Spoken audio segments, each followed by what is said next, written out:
ちぎって薄く伸ばして盛り付けていってます。かなりゴツゴツしてる地面が作れる。すごっ。トミーテックのジオラマボードの上に情景作っていきます。今回使うのは A4 サイズのボードです。ジオラマボードは結構しっかりしてて、表面は黒色になってます。寄ってみるとこんな感じ。以前にも工作で使ったことありますが、今回もこちら使用します。今回も鉄橋のある情景を作っていきます。手前に鉄橋があって背景に山がある風景を作ろうかなと思ってます。鉄橋部分は今回こちらを使用します。トミックスのじょうろ式単線トラス鉄橋。パッケージ寄ってみます。じょうろ式単線トラス鉄橋赤。カラーバリエーションは赤と緑があったと思います。それぞれ形状は一緒ですけど付属する橋脚が違います。パッケージ側面には使用例が載ってます。組み合わせ次第でいろんな情景が作れるってことですね。この築堤と合わせるのもいい感じ。出して見てみましょう。いきます。てってれー。中に入ってるのは結構パーツ多いんやな。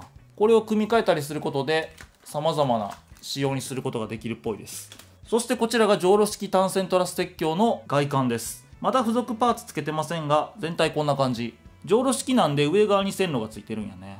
線路上面に寄ってみるとこんな感じ。網目とかモールドで作られてます。かっこいいな。ここ列車通すとかなり映えそう。そして付属品一式はこうなってます。遊び方次第でパーツを変えるというところもあると思います。橋脚を延長したい場合は別売りのレンガ橋脚セットを使います。ひとまずこれらのパーツを本体に取り付けていきます。パーツを切り離していきます。パチッパチッ。こっちのパーツもカットします。そしてランナーには風速計と風速計を設置する箇所のこの手すりのパーツもついてます。ここは必ず取り付けるものではなくてお好みで取り付けるってことやね。あとレンガ橋脚を取り付けるためのコンクリの部分のパーツも切っていきます。そして切り出したパーツを橋脚に取り付けます。これを2個作る。ホイでできたやつを鉄橋に取り付けます。そしてここのパーツも取り付ける。これで鉄橋の基本的な組み立てはできました。全長は S280 と同じ長さやね。でっかいんでジオラマに入ってるとインパクトはありそうです。他にも細かいパーツありますが、プレーンの状態でも結構かっこいい。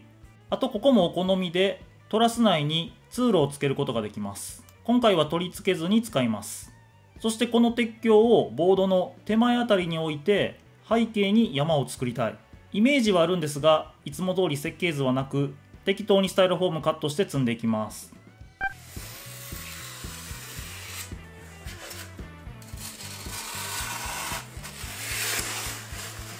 そして木工用ボンドで貼り重ねていきます。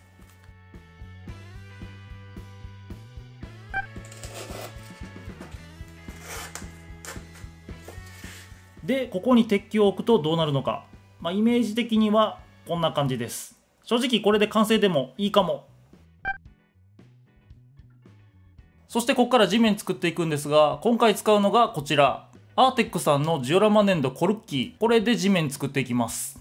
パッケージ寄って見てみます。ジオラマ粘土コルッキー。思いのままに地面を造形できる粘土とありますが、粘土の中に粒々が入ってて、これでゴツゴツした地形を作れるみたい。そして中身がこちら。粘土がゴロッと入ってる。かすかにこの粒々が入ってるのが見えると思います。これで地面みたいなデコボコした質感を再現できるんやね。では出して中身を見てみます。入ってるのは説明書が1枚。そして袋に入った粘土。説明書は特徴と注意書き、あと使い方の紹介もあります。こんな感じで地面作れるんやね。乾く前にタイヤとか押し付けると車が通った跡とかも作れます。なるほど。そして作例。ここは公式サイトにも写真が載ってます。では開けてみていきましょう。内容量は1パック 100g。出していきましょう。よいしょ。この中に何かしらが入ってるのか。なんか触った感じしっとりしてる。そして割って中を見てみよう。ほんとや。結構粒は大きめかも。まんべんなくこの粒が入ってるんで、どこを割っても粒々が出てくるっていう感じです。少し手に取ってみました。今軽く混ぜてるんですけど、ベタベタする感じはないですね。手に色が移るとかもなさそう。薄く伸ばすとこんな感じ。ほんまや。中のデコボコわかるかな。でっかい粒も入ってて、本当に寄ってみると地面みたい。この陰影があるとまたよりいい感じに見えるかと思います。すごいすごい。これを盛るだけで簡単に地面作れんのか。あとカラーバリエーションは今見たダークブラウンとライトブラウンの2種類になってます。結構色味違いますよね。これも開けてみていこう。この開けたては結構ツヤツヤしてるんですが、混ぜるとマットな感じになります。こっちも少しもぎ取ってみました。使用前は軽く練った方がいいみたいです。もちろんこっちにもちゃんとつぶつぶが入ってます。おー。2色の色の比較はこんな感じです。ちょっと光の当たり具合で見え方変わるかもしれませんが、ダークブラウンとライトブラウン。あとそれぞれの色をこのように混ぜて使うこともできるみたいです。一回やってみよう。だいたい1対1ぐらいを混ぜてみます。はい、ざっくり2色を混ぜました。ダークブラウンとライトブラウン、そして混ぜたやつ。割合によって色変わると思いますが、混色もできるということです。あと、このコルッキーはこのように芯材なしで粘土を盛るだけで結構しっかり形状を保つことができます。今アーチ状に粘土持ってますが、ミニジオラマとかでも使えそう。面白いですよね。では、コルッキーを使って地面作っていきます。今回ジオラマの地面部分は全てこのコルッキーを使ってみます。薄く伸ばしてスタイロフォームに盛り付けていきます。結構薄めに伸ばすと中のゴツゴツがより見えやすくなるかと思います。ちぎって薄く伸ばして盛り付けていってます。粘土のつなぎ目とかもそんなに目立たないと思います。影があると分かりやすいかと思いますが、かなりゴツゴツしてる地面が作れる。すごっ。どんどんコルッキーを貼り付けていきます。橋の下に川を作りたいんですが、河原と川底もこのコルッキーで作ってみます。どんな感じになるのか。あとはざっと盛り付けていきます。はい、一面にコルッキーを盛り付けました。正直草むらとかを巻いて見えなくなる部分もあるんですが、全体のゴツゴツ感はこんな感じです。粒がいっぱい入ってるんで、こんな感じで簡単にデコボコを作ることができます。そして乾燥させます。ここから皮の部分作っていきます。コルッキーは乾燥後着色できるんで、皮部分は筆塗りでグレーを塗っておきます。結構しっかりめに乾燥させたんですが、ひび割れみたいなものは起きませんでした。あと筆で塗ってますが、粘土自体の色が溶けるってこともなかったです。乾燥させるとこのように色が塗れるみたい。こっち側も塗っていきます。あと皮の部分はちょっと岩っぽくしたいので、ドライブラシで白を入れていきます。エッジの部分に白を置いていくイメージです。すごい雑に塗ってますが、岩っぽく見える瞬間もあります。同じように全体にドライブラシで色を入れていきます。全体こんな感じになりました。筆で着色しましたが、パステルとかすり込むのも良さそう。そして草むら巻いていきます。まずは木工用ボンド水溶液を塗布します。そして今回は加藤のナノプランツを巻いておきました。草むらを置きたい部分にプランツ巻いていきます。こっちの部分にも同じように巻いていきます。はい、とりあえず一面にプランツを巻いてみました。こんな感じ。コルッキーのデコボコ見えるようにしましたが、この辺りは樹木を乗せるんでデコボコが見えなくなるかも。でも草むらパウダー巻いただけで地面の質感に近いものが作れるかと思います。そしてちょっと背の高い草むらを作っていきます。木工用ボンド水溶液巻いてからグラスアプリケーターで短い草を立たせながら巻いていきます。以前に安いグラスマスター買ったんですが、今回使ってるのはピコ製のものです。これは 9V 電池で使えるんで配線少なくて便利。こっちにも巻いていきます。そして樹木を作っていきます。今回加藤の天然素材樹木の葉っぱ付き、これをメインに使っていきます。名前の通り天然素材樹木に葉っぱがついてるやつです。中に塊入ってるんですが、1本ずつ取り出すとこんな感じです。ただ形状は1本まるっと入ってる場合もあれば、細かいのがいっぱい入ってる場合もあります。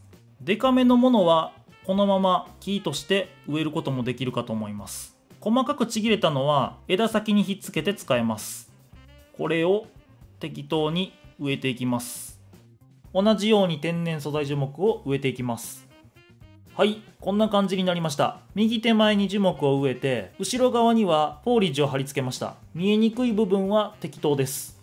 そして川に水入れていくんですが、今回も加藤のディープウォーターのクリア使います。ここら辺の使い方は以前にやってるので、そちらをご覧ください。着色したディープウォーターを川に流し込みます。レジンは手につくとややこしいことになるんで、ちゃんと手袋して作業します。ひとまず全体流し込めました。これでレジンが固まるまで待ちます。そしてレジンが固まったら水面部分作っていきます。いつも使っている加藤の大波小波、筆でちょんちょんしながら水面の凸凹を作っていきます。全体を筆でちょんちょんして模様をつけていく。そして乾燥したら加藤の白波カラーで着色します。岩付近に白を入れることにしました。あとどうしようか迷いましたが、最後に鉄橋に色を塗っておきます。レール部分は裏からネジで止まってるんやね。これでレールが取れます。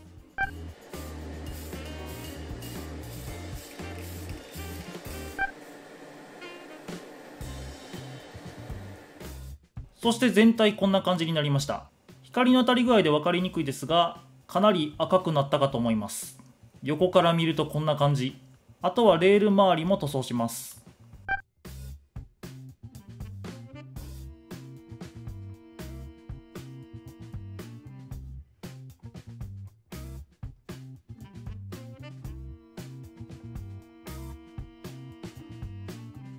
はい、なんやかんやでここまでできました。あといつも通りボードの側面は黒マスで貼りました。なんか周り黒になるだけでジオラマ感出ますよね。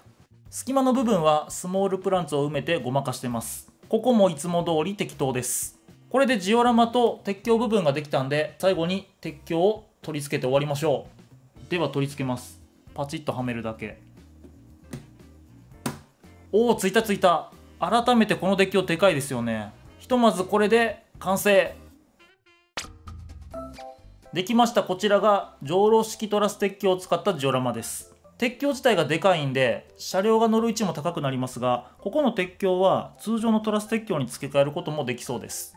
寄ってみるとこんな感じ。鉄橋は赤く塗り替えただけで本体の加工はしてません。後ろに緑があるんで結構目立ちますよね。ホイで引いてみるとこんな感じ。鉄橋あって、ですぐ後ろに樹木が来るんですが、手前だけ天然素材樹木で、後ろはフォーリージというかでっかいプランツを貼り付けてるだけです。まあ緑の塊っていう感じ。こっちから見るとこんな感じ。ここら辺のボリュームは結構あるかも。あと右奥に行くにつれて樹木のサイズを小さくしてるのと川幅も狭くしてます。ここはちょっと遠近感出そうかなっていう試みですが、どうでしょうか。そして下側から覗き込むように見るとこうです。今回のジオラマのテーマはこの鉄橋を使うっていうのと、あとコルッキーで地面を作る、この2点です。革の部分もコルッキーに着色してるだけなんですが、結構違和感は出てるかなと思います。ここの岩のゴツゴツ感も覗き込むと見えます。今ぐるっとジオラマ見て思ったのが、やっぱこの鉄橋がでかいんで、川周辺の細かいディテールを見るのはちょっと大変かも。なので背の低い鉄橋に変えてもいいですし、覗き込んでみるのもありかも。ひとまず今回の工作はこんで終わり。はい、というわけで今回はジオラマ粘土コルッキーを使ってゴツゴツした地面のあるジオラマ作ってみました。粘土盛るだけでこのゴツゴツが表現できるんで、作ってて面白かった。いろんな条件に使えると思います。今回 N ゲージなんで150分の1ですが、他のスケールモデルにも使えるかと思います。コルッキーの商品ページと、あとその他使った素材に関しては説明欄にリンク載せておきます。気になった方はそちらをどうぞ。あと、ついでにチャンネル登録もよろしくお願いします。ご視聴ありがとうございました。